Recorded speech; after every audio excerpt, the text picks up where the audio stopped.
When I was in junior high, I used to be a part of a speech class, and with being part of a speech class, it meant that I got to go to speech competitions. And I remember one year I chose to do Alexander and the Terrible, Horrible, No Good, Very Bad Day.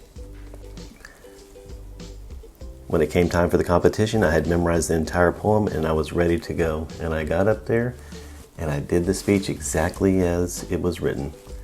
Alexander and the Terrible, Horrible, No Good, Very Bad Day. You see, there was no emphasis on any of the words. It was very just plain Alexander and the Terrible, Horrible, No Good, Very Bad Day. When you compare that with like a real actor who would recite lines, you can tell there's a difference between reciting something from memory and actually living the lines and understanding the intent of them. And so I learned a valuable lesson that day, that speech class was more than just reciting lines. It was about understanding them and being able to perform them. As Jesus was walking along one day, the rich young ruler came up to him and says, "What must I do to be saved?" And Jesus said, "Well, you have to obey the commandments." And he says, "Well, I've done these since I was a kid. What more do I need to do?" And Jesus basically told him, you need to act on them. Go sell all you have, give it to the poor, and come and follow me. And he walked away sad that day simply because he had recited the lines and hadn't lived them.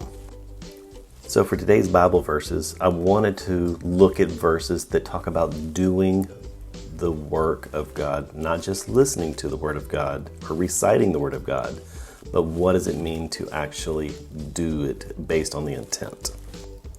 Let's start with John 9:4. This is Jesus speaking. "While I am with you, it is daytime, and we must do the works of God who sent me while the light shines. For there is coming a dark night when no one will be able to work."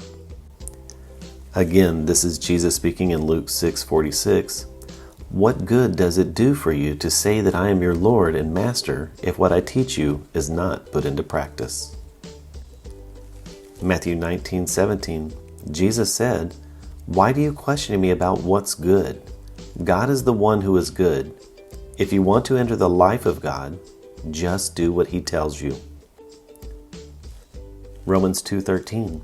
"For it is not by hearing the law that people are put right with God, but by doing what the law commands." And this one is my personal favorite of the group, James 1:22. "Don't just listen to the word of truth and not respond to it, for that is the essence of self-deception. So always let his word become like poetry written and fulfilled by your life." That last verse you might have recognized as something you grew up hearing as, "Don't be just a hearer of the word, but be ye a doer of the word." I loved how the Passion Translation put it though. Always let his word become like poetry written and fulfilled by your life. You and I were created in God's image, his workmanship, his poetry, if you will, meant to do his works here on this world. So don't just go around quoting the Bible, let's live it. Or as St. Francis of Assisi once put it, preach at all times, use words whenever necessary.